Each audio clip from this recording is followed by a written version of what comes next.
اور آپ صلی اللہ علیہ وسلم نے ارشاد فرمایا یا معشر الشباب من استطاع منکم الباء، کہ نوجوانوں کے گروہ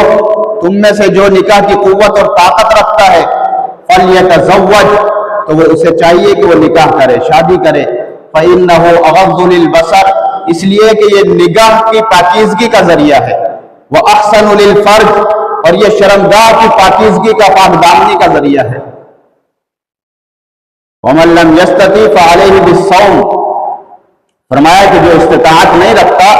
تو وہ روزہ رکھے، فإنہ لہ وجاء، یہ روزہ اس کی خواہشات کو توڑ دے گا، خواہشات کو دبا دے گا۔ اللہ کے نبی صلی اللہ علیہ وسلم نے ترغیب دی ہے نکاح کی، اور فرمایا یہ نکاح میری سنت ہے، النکاح من سنتی، نکاح میری سنت ہے۔ حضرت انس رضی اللہ تعالیٰ عنہ فرماتے ہیں کہ 3 صحابہ آپ علیہ السلام کے گھر آئے اور آپ کے گھر والوں سے آپ کے خلوت کے حالات معلوم کیے کہ آپ صلی اللہ علیہ وسلم کی عبادت کا کیا حال ہے۔ تو ام المومنین سیدہ عائشہ صدیقہ رضی اللہ تعالی عنہا نے بتایا کہ آپ صلی اللہ علیہ وسلم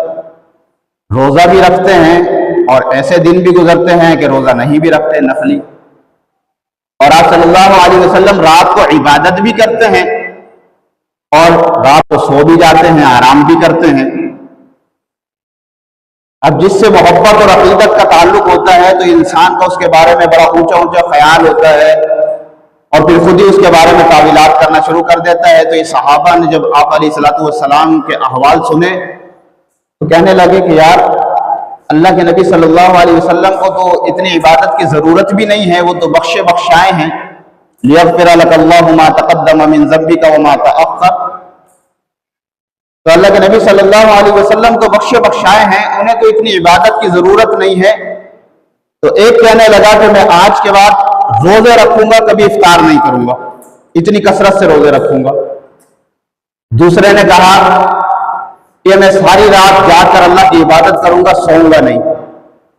تیسرے نے کہا کہ میں نکاح نہیں کروں گا، میں عورتوں سے اعراض کروں گا، عورتوں سے جو ہے اپنے آپ کو بچاؤں گا، نکاح نہیں کروں گا۔ یہ چلے گئے۔ آپ صلی اللہ علیہ وسلم جب گھر تشریف لائے تو ام المومنین سیدہ طیبہ عائشہ صدیقہ رضی اللہ تعالی عنہ نے یہ تمام صحابہ کی یہ باتیں سن لی تھی،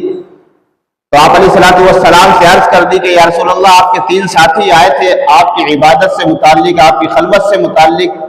انہوں نے پوچھا، میں نے ان کو بتایا تو ایک نے یہ کہا، دوسرے نے یہ کہا، تیسرے نے یہ کہا۔